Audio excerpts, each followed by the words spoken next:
Alors effectivement, un petit peu difficile de plomber l'ambiance de la matinée en venant vous parler d'un sujet dramatique, hein, parce qu'effectivement, s'il faut tout faire pour améliorer que la naissance et que la naissance soit un beau moment de rencontre avec son bébé, eh bien malheureusement, quelquefois, la situation tourne au tragique avec le décès.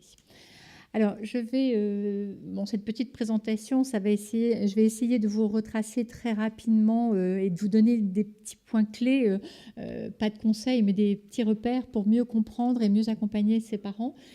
Et alors, effectivement, en introduction, j'ai envie de vous faire découvrir que la notion de deuil périnatal est une notion extrêmement récente. Donc, il ne faut pas être surpris de ne pas tout comprendre parce que, voilà, il y a 30 ans, 40 ans, on n'en parlait pas. Et puis, effectivement, les premières publications qui sont sorties, elles sont sorties des États-Unis. C'est d'ailleurs souvent comme ça, hein, et puis, ça arrive en Europe, 10 ans. Il y a souvent un décalage de 10 ans. Et donc, les premières recommandations pour les soignants, eh bien, c'est en 91 elles ont été publiées. Et en France, la première association de soutien au deuil périnatal, elle n'a été créée qu'en août 2000. Donc, vous voyez, c'est pas rien de très ancien. Voilà. Alors, qu'est-ce qui a fait émerger cette reconnaissance? Il y a énormément de facteurs, bien sûr, hein. Donc, j'en ai listé quelques-uns. C'est ce contexte des grossesses, hein. C'est des bébés beaucoup plus attendus, hein, presque programmés, hein. Mais aussi le suivi de ces grossesses. Alors, pas tant l'échographie en elle-même que la qualité des échographies. Aujourd'hui, on peut parfaitement, les mamans, si le médecin se tait, les mamans peuvent parfaitement voir leur bébé, alors que les premières échos, il fallait quand même le décodage d'un professionnel, hein, désolé. Voilà, donc cette qualité des échographies a introduit un autre lien avec cet enfant à naître, hein, bien sûr. Et puis, la prise en charge de ces très grands prématurés voilà, et qui quelquefois décédaient, et donc qui a mis en difficulté les soignants quand le bébé décédait in utero et que l'on ne voulait pas le considérer, en disant c'est pas possible qu'on puisse autant accompagner ces très grands prémas et puis ne rien faire pour les bébés qui, au même stade, voire un peu plus grands même, décédaient in utero. Donc il y avait vraiment cette prise de conscience. Je suis très heureuse d'avoir entendu que la loi Kouchner a fait bouger les lignes, parce qu'elle a fait aussi bouger les lignes dans l'attention à la parole des parents après le décès de leur bébé. Et puis bien sûr les attentes des soignants face à la mort, hein, qui étaient très touchés par cette mort, et l'épidémie du sida y a largement contribué. Et puis il y a tout ce que les bénévoles en soins palliatifs racontent de ces personnes très âgées. En général, elles vont parler de leur bébé décédé dont elles n'ont jamais pu parler, voire prononcer même le prénom. Et puis, bien sûr, la place des associations, le rôle d'Internet, les réseaux sociaux. Et tout ça, aujourd'hui, ça bouge extrêmement vite. Et tellement vite, hein, que quelquefois, ça peut faire peur, hein. Il y a des soignants qui m'ont demandé, mais est-ce qu'on n'en ferait pas un peu trop aujourd'hui? Il faut savoir que dans le cadre de l'association Spama, je reçois des alertes de sortie de livres. Aujourd'hui, on est à 1 livre par mois sur le deuil périnatal. Alors, plutôt que de répondre à cette question, est-ce qu'on en ferait un peu trop? Moi, je préfère essayer de vous répondre à la question, pourquoi faut-il le prendre en charge, ce deuil périnatal? Parce que c'est un deuil très particulier. Alors, le contexte, effectivement, il y a 800 000 naissances en France, comme vous l'avez rappelé tout à l'heure, madame, mais il y a aussi 7 000 décès anténataux, donc avant la naissance. C'est quelquefois d'ailleurs à cette partie du deuil, le deuil périnatal est quelquefois réduit à la partie anténatale, mais il ne faut pas oublier tous les bébés qui décèdent aussi en postnatal, hein, ou dans les services de réanimation néonatale, et c'est à peu près estimé à 2000. Donc ça veut dire qu'il y a en France 9 000 familles touchées par an par un deuil périnatal, et quand on sait la longueur du temps qu'il faut pour traverser ce deuil, eh bien, il y a beaucoup de monde à accompagner. Voilà, alors je vais essayer de vous expliquer pourquoi il faut prendre en charge ce deuil, hein, et je vais essayer de vous en convaincre. Alors effectivement, avant de passer à cette réponse du pourquoi, je vais répondre à la question du comment, parce que je m'autorise à le faire, parce que j'ai donc créé cette association en 2006 dans la mouvance de la loi Leonetti. Donc cette association est devenue nationale, hein. Voilà, nous sommes reconnus comme mouvement de soins palliatifs et aussi une association d'accompagnement du deuil périnatal avec 2 objectifs: soutenir les parents quand ils sont confrontés à la fin de vie et au deuil, bien sûr, mais aussi promouvoir les soins palliatifs, et puis surtout participer à la réflexion des soignants pour le soutien des parents. Parce que je pense que votre place, elle est essentielle, hein. Vous êtes les premiers autour de ces parents, et votre rôle, je pense vous en convaincre, va être essentiel. Bon, les moyens d'action que nous avons mis en place pour les parents sont nombreux. Bon, un site internet, parce qu'effectivement, c'était évident. En 2006, c'était la place des forums, hein. Il y avait énormément de forums qui étaient présents pour les parents. Donc nous l'avons tout de suite créé. Le nôtre est un des derniers forums à rester actif, hein, parce que les parents ont bougé et sont beaucoup plus sur les réseaux sociaux. Mais notre forum est encore un très grand lieu d'écoute et d'attention. Donc, nous avons mis en place une ligne nationale d'écoute, hein, un suivi d'écoute aussi personnalisé par des parents, par nos bénévoles dans leur région, des contacts par mail, des cafés-rencontres. En fait, plein de moyens pour aider les parents en fonction de leurs besoins, de leurs attentes. Parce qu'à chaque fois, il y a des mamans qui vont me dire ou vont expliquer dans leur point de rencontre, « Ah non, mais téléphoner, ça, c'est pas possible pour moi. Je ferai que pleurer. Donc, je préfère l'anonymat du forum. » Donc, très bien. Une autre maman dira, mais non, mais moi, le forum, je ne peux pas mettre en mots, je ne sais pas, je suis perdue dans mes mots, je ne sais pas comment dire. Donc, elle a plutôt besoin de lire les écrits des autres. Et donc, elle préférera la ligne d'écoute, hein, ou avoir un suivi par une écoute. Hein. Et puis d'autres qui vont dire, ah non, mais moi, j'ai besoin de rencontrer d'autres mamans, c'est vital pour moi, j'ai besoin d'échanger sur ce que l'on a vécu ensemble, ou, voilà, pour voir si je suis normale, d'éprouver ce que je ressens. Donc voilà, donc plein de moyens différents pour essayer de se caler aux attentes, aux besoins de chacun, parce que effectivement, pas de formatage, c'est évident, y compris dans l'accompagnement du deuil. Alors, nos moyens d'action pour aider les soignants, parce que je pense que c'est important. Nous publions une lettre annuelle d'information. Vous en trouvez une sur le petit stand que nous avons, mais elles sont toutes en ligne, donc vous pouvez les retrouver. Et puis, sur notre site internet, il y a beaucoup d'informations. Nous participons aussi à des tas de congrès, et puis nous donnons des formations dans les services qui en font la demande.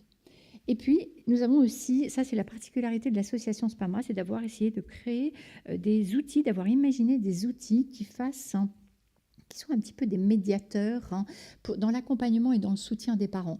Voilà. Et le premier outil que nous avons créé, grâce aussi au soutien de Family Service, c'est ce coffret pour contenir les petites traces de vie du bébé. Parce qu'effectivement, dans la pratique, hein, c'était dans les années 2010 hein, que l'on a commencé à réfléchir avec Family Service, hein, il était devenu traditionnel de remettre des empreintes, des photos, mais vous allez comprendre l'importance de tout ça après. Mais voilà, dans quoi le remettre? Et au pire, des sages-femmes me l'ont dit, eh bien, c'est une enveloppe craft du service, pas terrible. Au pire, c'était un petit sac poubelle, hein, un petit sac poubelle blanc. Et je me dis, mais vous vous rendez compte, la symbolique était affreuse. Hein. Tout ça, c'était comme poubelle à jeter, alors que c'est infiniment précieux au regard des parents. Donc, il fallait imaginer un coffret très doux, très beau, pour contenir toutes ces petites traces de vie, parce qu'elles sont essentielles pour traverser le deuil. Et puis, en lien avec la pratique autour de ce coffret, eh bien, des parents nous ont sollicité, mais aussi des soignants. On a élaboré un petit livret, non pas un livret de conseils, surtout pas, mais dans lequel sont décrites toutes les émotions que les parents vont être amenés à traverser, à connaître, hein, pour rassurer les parents. Non, ce que vous vivez est très violent, mais pour dire si, voilà, effectivement, vous allez pouvoir rencontrer tout cela, il est normal, cela fait partie du chemin de deuil. Et puis, c'est aussi un outil qui permet de mieux faire comprendre le deuil à cet entourage qui a autant de mal à le comprendre. Et puis, ces 2 dernières années, nous nous sommes penchés sur le deuil de la fratrie, parce que ce deuil impacte la famille au sens élargi, mais bien sûr les aînés quand il y en a. Et donc, un petit livre pour faire circuler la parole en famille. Et ce dernier outil que nous venons de sortir, hein, qui est un cahier de dessin et un petit parcours hein, pour les aînés, pour leur permettre d'exprimer aussi leurs émotions autour de ce qu'ils viennent de vivre en famille, pour mieux comprendre la mort, mieux comprendre que si ce bébé est décédé, c'est pas de leur faute, hein, mais aussi mieux comprendre ce que vivent les parents et qui sont en difficulté, qui ne peuvent pas tellement leur exprimer. Voilà, alors revenons à notre sujet de fond, qui est ce deuil. Et en fait, je vais vous faire un petit zoom vers l'après, parce que c'est en accompagnant des parents qui vivent un deuil et qui le traversent, que l'on peut mieux comprendre les besoins et peut-être les attentes des parents quand on est confronté à la mort de ce bébé. Parce qu'effectivement, quand les parents vivent la mort ou la fin de vie de son bébé, ils voudraient tout sauf être là. Ça n'a pas de sens, bien sûr. Mais c'est quand on va avoir à traverser ce temps de deuil très long, très difficile, très douloureux, qu'on va pouvoir se dire, mais effectivement, tout ce que j'ai vécu, c'est peut-être là que l'histoire commence. J'aime énormément cette citation de Boris Cyrulnik qui dit « C'est étrange comme les choses prennent du sens lorsqu'elles finissent. C'est là que l'histoire commence. » Parce que tout va revenir dans notre tête, tout est inscrit dans notre tête, hein, et c'est en retraversant dans notre mémoire tout ce qu'on en a pu vivre auprès de son bébé que l'on va peut-être y trouver un certain sens ou au contraire une absence de sens, et vous allez comprendre pourquoi. Alors, qu'est-ce que c'est le deuil? Je dirais qu'il est normal d'être en deuil, il est même profondément humain et sain d'être en deuil quand on perd quelqu'un que l'on aime. Donc c'est une réaction humaine légitime, hein, et c'est tout un processus dans lequel on va devoir rentrer pour effectivement, alors peut-être on peut reprendre cette citation de Jacqueline Pilot qui était elle est un petit peu, elle date un petit peu, mais elle est absolument vraie, qui définissait le deuil comme ceci. Alors dans ces époques 80, 90, 2000, on parlait de travail de deuil. Aujourd'hui, il vaut mieux parler de chemin ou de cheminement dans le deuil. Parce que le mot travail, on a l'impression qu'il y a quelque chose à faire, alors qu'en fait, c'est au fond de soi-même. Hein. Et puis, qu'au bout d'un moment, on peut se dire, c'est bouclé, quoi. J'ai fait mon travail. Non, en fait, c'est un cheminement extrêmement long, extrêmement douloureux, et puis qui va dépendre, il n'y a pas de durée à ce deuil. Donc le mot cheminement aujourd'hui est beaucoup plus validé par les professionnels du deuil. Mais oublions ce mot de travail, mais ce qu'elle dit est très juste, c'est accepter d'aller au fond de sa peine, au fond du sens de la vie et de la mort, pour transformer une absence effective en une présence intérieure. C'est ça tout ce qu'il y a à faire de douloureux quand on vient de perdre quelqu'un. Alors ce deuil périnatal, hein, il ne s'apparente à aucun deuil. Bien sûr, perdre un enfant, quel que soit son âge, c'est quelque chose qui vient contredire l'ordre de la vie, puisque ça inverse l'ordre des générations. On est fait pour enterrer les personnes au-dessus de soi, pas pour ses enfants. Ces enfants doivent normalement nous survivre. Hein. Nos enfants doivent nous survivre. Mais le deuil d'un tout petit, dans un contexte de maternité, c'est quelque chose d'extrêmement violent, une situation presque impensable. Vous imaginez bien, nous les parents, nous les mamans, on ne se lancerait pas dans une grossesse si on savait que ça allait se terminer comme ça. Donc on ne peut pas s'y préparer, on ne peut pas anticiper. Donc on est pris complètement, non, plus qu'au dépourvu, on est dans une situation de détresse absolue parce qu'on n'a pas pu l'anticiper, c'est de l'ordre de l'impensable, de l'indicible. Donc voilà, donc cette mort, elle est extrêmement violente et toutes les mamans le disent, les parents le disent. Et un jour, c'est une maman qui disait, mais c'est quoi être maman quand on vient de perdre son bébé? Et les parents rentrent chez eux, ils ont l'impression de ne plus savoir où ils habitent. Voilà, c'est non seulement plus savoir où ils habitent, hein, mais le monde est devenu, moi je l'ai souvent dit, on voit la vie en noir et blanc. Le monde a perdu toutes ses couleurs. Donc c'est ça, cette violence. Et c'est un deuil qui va toucher la parentalité, qui va toucher le couple, qui va toucher la fratrie, qui va toucher toute la famille, mais même aussi les enfants à venir. Alors comment le définir, ce deuil?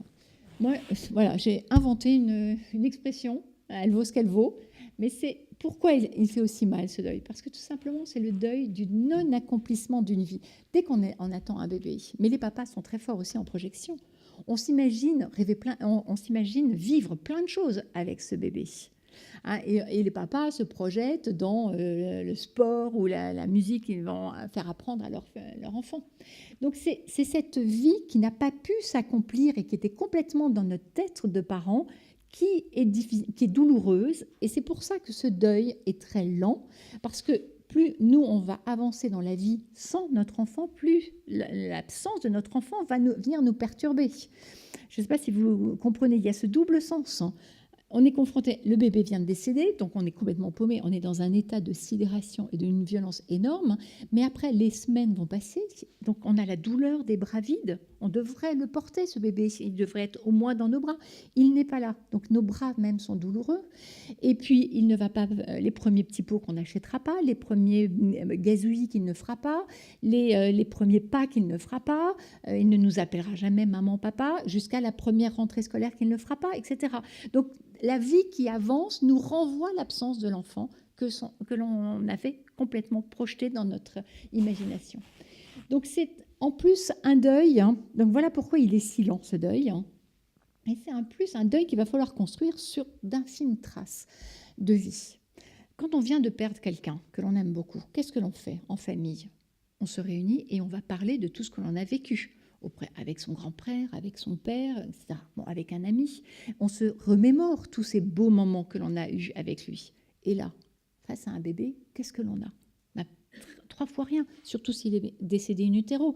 Juste les mouvements in utero, rien. Donc, en fait, ces infimes traces de vie renvoient quelquefois chez les parents, et ça, je l'ai vu très fréquemment, je l'ai éprouvé moi-même, hein, mais je l'ai vu pour dire que c'est quand même quelque chose de très courant, c'est qu'au bout de quelques mois, c'est pas immédiat, mais c'est au bout de 6-8 mois, les mamans reviennent vers nous et nous disent « Mais est-ce que je suis pas en train de me réveiller d'un horrible cauchemar? Est-ce que c'est vraiment vrai? Est-ce que j'ai vraiment eu un bébé? Est-ce qu'il est mort ?» D'où l'importance de ces traces, parce qu'on ne fait pas le deuil d'un rien. Il faut vraiment inscrire l'enfant qui est décédé dans cette réalité, dans la réalité de la maman, dans la réalité du vécu du papa, parce qu'il est nécessaire. Je sais que c'est éminemment douloureux. C'est pour ça qu'il y a beaucoup de parents qui n'osent pas plonger dans ce deuil, parce qu'il fait très peur, hein, parce qu'il fait très mal, hein, mais c'est la condition sine qua non pour cheminer et pour s'en sortir. Donc cette réalité des traces de vie, elles sont essentielles, hein, pour pouvoir se dire, mais oui, j'ai vraiment vécu ça, malheureusement, c'est tragique, hein, mais voilà, et je dois apprendre à vivre sans lui.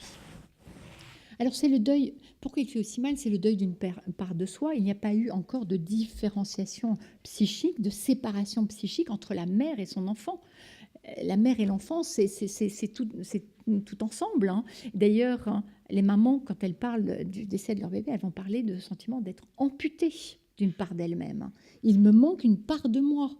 Donc, ce n'est pas des mots sans sens, au contraire, hein. Elles vont parler de déchirure intérieure, de vide intérieur, hein.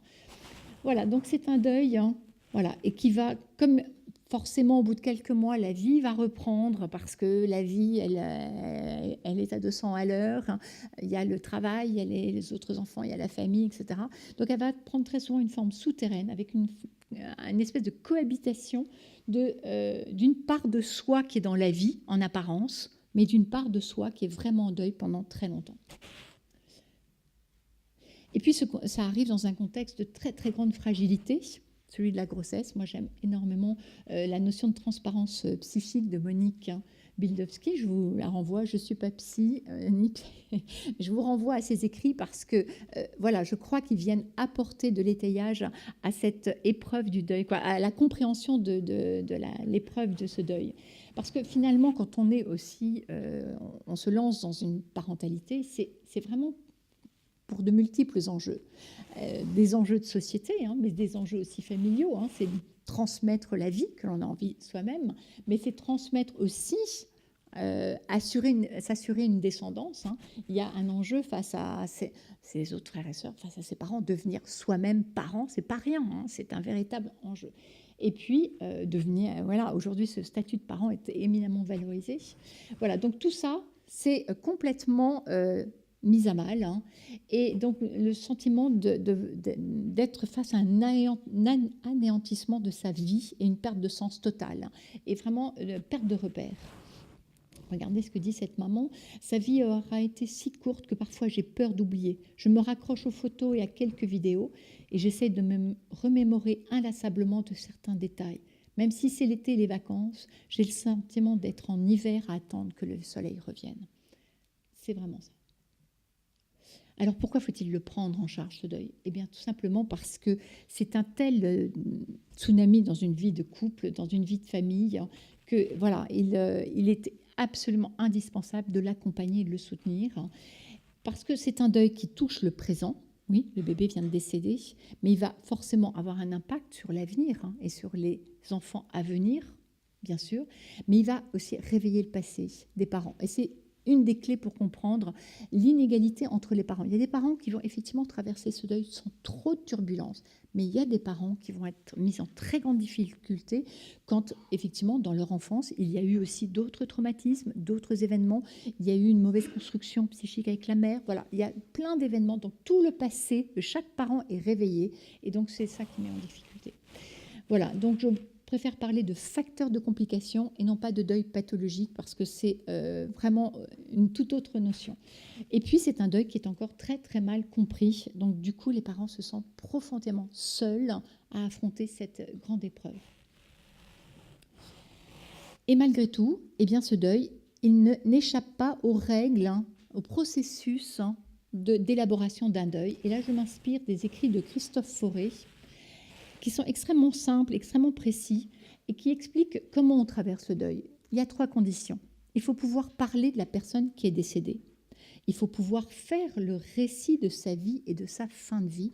Madame la personne intervenante juste avant, j'ai adoré sur ce que vous aviez dit dans l'élaboration d'un récit, parce que c'est absolument vrai sur le deuil. Il faut pouvoir faire le récit de la vie de ce bébé et il faut pouvoir la raconter aux autres. Et c'est dans ces 3 points-là que l'on peut trouver des facteurs de résilience pour traverser ce deuil. Et Christophe Fauré rajoute ceci: les derniers instants de la vie sont déterminants dans la façon dont on va traverser le deuil. Alors quand les derniers instants de la vie se cumulent, les derniers instants de la vie où ils se cumulent avec le début de la vie, voilà. D'où l'importance d'être extrêmement vigilant à ce qui va se passer. Voilà, quand on est confronté à des parents, quand vous êtes face, vous les soignants, à des parents qui ont perdu leur bébé ou vont le perdre. Et pourquoi? Parce que les parents vont être pris dans une turbulence émotionnelle dans laquelle il y a un petit peu 3 grandes données d'émotion. La première, c'est la sidération et le bouleversement. Le deuxième point, c'est ce sentiment d'être dans une impuissance totale face à les situations, d'être démuni. Et puis le troisième élément, c'est ce sentiment de culpabilité. Qu'est-ce que j'ai fait pour que cela m'arrive, même si je n'ai rien fait, hein, voilà. Qu'est-ce qui me vaut de vivre un tel drame? Donc ces 3 points, eh bien, vous les soignants, vous allez pouvoir y apporter un étayage, des points de soutien. Ces 3 turbulences émotionnelles, eh bien, vous allez pouvoir y répondre. La première, la sidération. Voilà, cet état dans lequel on ne pouvait pas imaginer vivre cela, et malgré tout, on y est. Eh bien, je pense que la seule qualité que vous devez mettre en œuvre, ce sont des qualités profondément humaines. On n'est pas dans le soin médical, on est dans le soin humain. C'est votre humanité dont nous avons besoin, nous les parents. Et donc c'est tout simplement un soutien, mais inconditionnel, une présence, une écoute, une attention, de la bienveillance, plein de douceur. Il ne faut jamais banaliser, même si vous avez l'impression, oh, ben, c'est qu'une fausse couche du premier trimestre, oh mais madame, c'est pas grave. Non, c'était tellement important pour cette maman. Donc ne jamais banaliser les choses, hein. Toujours accueillir les émotions des parents, quelles qu'elles soient. Ça peut être une énorme colère, ça peut être de la honte, ça peut être un désir d'être ailleurs. Voilà, c'est normal d'éprouver tout ça. Il est vraiment normal, tellement ça fait mal. Et puis respecter, voilà, les parents dans ce qu'ils cheminent, dans ce qu'ils traversent. Parce que si vous n'accueillez pas tout ça, où est-ce qu'elles vont se mettre, ces émotions? Elles vont juste s'enfermer en eux et elles ne vont pas permettre aux parents tout simplement de récupérer un petit peu d'espace pour se penser dans cette situation. Donc il faut vraiment l'accueillir, hein. Il ne faut pas les bousculer, ne pas penser à leur place, non, vous ne serez jamais à notre place à ce moment. Et puis il est essentiel d'assurer cette concertation entre les soignants, parce que si une sage-femme est très bienveillante, mais celle d'à côté ou une auxiliaire, hein, a des mots maladroits, mais tout le travail que vous avez pu faire, hein, est cassé. Donc vraiment assurer ce soutien d'équipe, hein, me semble essentiel. Et puis la cohérence au discours, hein, tout le monde parle la même langue, parce que chaque mot, chaque geste qui vont être posés dans ce temps-là vont nous marquer de manière indélébile. Et je vous assure, quand ils sont pleins d'empathie, pleins de douceur et de bienveillance, nous avons une reconnaissance, mais infinie pour vous, les soignants. Parce que vous êtes notre premier point d'étayage, notre premier point d'appui. Le deuxième, ce sentiment d'impuissance face à la maladie, face à la situation, face à tout ce que l'on peut vivre. Eh bien, peut-être essayer de donner aux parents le sentiment que tout a été accompli au mieux pour leur bébé, même s'il est déjà mort. Parce que ça veut dire qu'il faut vouloir l'accueillir, mais en humanité, ce tout petit. Donc voilà, pendant la grossesse, même si le bébé est déjà mort, valoriser ce temps-là. Il faut donner une belle image de ce bébé à la maman, une belle image des parents. Vous êtes de bons parents. Être attentif aux émotions. Préparer cette rencontre. Voilà, typiquement une mort fœtale in utero qui prend tout le monde à contre-pied. Comment on accueille ce bébé? Préparer une belle rencontre avec ce bébé, même s'il est décédé. C'est important. Voilà. Alors, bien sûr, et ça, j'ai adoré les 2 présentations précédentes, parce qu'à chaque fois, vous redisiez l'attention aux besoins de chaque parent. Il n'y a pas, je ne vous donnerai pas un protocole de suivi, non. Qu'est-ce que vous voudriez que l'on fasse pour vous, madame? Qu'est-ce qui aurait du sens pour vous? À chaque fois, les parents auront des réponses différentes. Donc, demandez-leur. Vous ne savez pas pour eux. Demandez-leur. Je leur dis, ma règle, moi, c'est la meilleure source d'information, c'est toujours les parents eux-mêmes. Qu'est-ce qui a du sens pour eux? Qu'est-ce qu'ils aimeraient? Qu'est-ce que l'on peut faire pour vous, madame? N'hésitez pas. Donc, bien sûr, et quand vous disiez, oui, pourquoi c'est toujours le papa qui doit être forcément à côté de la maman? Ben, pas forcément, y compris dans le cadre du décès d'un bébé. Il peut avoir beaucoup de sens pour cette maman de lui demander, et c'est pas forcément parce qu'on me répond, ah ben, c'est la grand-mère. Mais non, pas forcément, parce que la grand-mère du bébé. Moi, j'ai une maman qui m'a dit, ah ben oui, on a imposé, son bébé était décédé, on m'a imposé que ma mère soit là pour la naissance. Elle était en conflit avec sa mère depuis toujours. Donc ça a été une extrême violence pour elle. Demandez à la maman, quelle personne? Voilà, ça peut être un ami, une sœur. Voilà. Les parents ont toujours la réponse. Ils auront la bonne réponse pour eux. Et puis toujours parler de valoriser le bébé, éviter toute séparation si le bébé est toujours en vie, bien sûr. Mais donner le sentiment, pour qu'après il puisse faire ce récit, donner le sentiment que tout a été accompli au mieux. Parce qu'encore aujourd'hui, il y a des mamans qui sont traumatisées parce que le bébé a été amené ou on l'a laissé dans un coin et on ne l'a pas apporté à cette maman alors que le bébé venait de décéder. Voilà, et ce sentiment de culpabilité, eh bien oui, valorisez cette place de maman, de parent. Surtout demander aux parents qu'est-ce qui aurait du sens pour eux et leur permettre d'exprimer tous ces liens d'attachement. Parce que bien sûr, c'est tellement violent qu'il y a beaucoup de réflexes. Ah non, je ne veux pas le voir. Ah non, c'est pas possible. C'est de la défense. Il faut la respecter, cette défense. Mais progressivement, tout doucement, vous expliquez à la maman ce que l'on fait pour son bébé et puis progressivement, peut-être, recréer la possibilité pour cette maman de voir quand même son bébé. Voilà, il y aurait beaucoup de... Mais laissez toujours un certain espace de liberté, d'expression, voilà. Parce qu'il s'agit forcément d'inscrire l'enfant dans son histoire familiale. Retenez, il faut que la maman puisse faire le récit de la fin de vie de son bébé. Il faut donc qu'elle ait pu être présente, ou si elle n'a pas voulu être présente, qu'il y ait un soignant qui a pu être présent auprès de son bébé et qui lui a restitué le récit. Parce que le récit va tourner en boucle dans sa tête et ce récit est essentiel. Voilà, après le décès du bébé, ben, effectivement, surtout proposer des rites personnalisés, des rites qui ont du sens pour les parents. Il n'y a pas de rite unique. Préparer tous les éléments de la vie du bébé, voilà, pour leur remettre. Mais le coffret n'est pas non plus une obligation, surtout pas. Il y a des parents pour lesquels ça n'a pas de sens. Donc il faut le respecter, bien sûr. Mais les aider aussi à préparer la fratrie, expliquer que cette fratrie aussi va être en difficulté. Leur proposer le soutien d'associations. Voilà, quelquefois, on est un peu désolé que les parents ne trouvent par hasard sur Internet. Voilà. Et puis, profiter de toute consultation postérieure pour reparler de ce qui s'est passé, pour remettre du récit. Il y a des sages-femmes qui me disent « Ah, mais je suis tellement désolée parce que je revois des larmes dans les yeux des parents, de la maman. » S'il y a encore des larmes plusieurs années après, c'est qu'il était nécessaire de les faire sortir, ces larmes. Absolument nécessaire. Les 3 points d'appui des parents dans ce deuil, ce sera ça. Ce soutien actif des soignants, avoir le sentiment que tout a été accompli au mieux et pouvoir se sentir reconnu comme de bons parents et respecté. Voilà. Alors, parce qu'effectivement, je termine juste ça parce qu'en fait, pendant très longtemps, on n'a pas voulu montrer aux bébés, aux mamans, leur bébé décédé, parce qu'on pensait les protéger. Et en fait, avec l'émergence de ce deuil, l'émergence de ces récits de maman, eh bien, on s'est rendu compte qu'au contraire, il y a un effet paradoxal dans le deuil périnatal, et c'est ça. C'est que plus les parents auront pu exprimer leur lien d'attachement, parce qu'ils y sont, ces liens d'attachement, ils sont occultés par la maladie, ils sont occultés par la situation, mais ils y sont. Plus les parents auront pu exprimer ces liens d'attachement, plus les parents pourront construire ce lien intérieur dont nous parlait Jacqueline Pillot, et qui est le cheminement du deuil, c'est ça. Inscrire son enfant à l'intérieur de soi, en lien avec tout ce que l'on a pu vivre auprès de lui. Voilà, je vous laisse avec cette citation de Françoise Chandernagor, parce que voilà, les vies minuscules avec leur début si bref, leur infime zénith, leur fin rapide, n'ont pas moins de sens que les longs parcours. Il faut seulement se pencher un peu plus pour les voir et les agrandir pour les raconter. C'est ce que nous faisons en l'introduisant du lien, des traces de vie, etc. Et puis quelques éléments de bibliographie. Voilà. Désolée, c'est un peu rapide.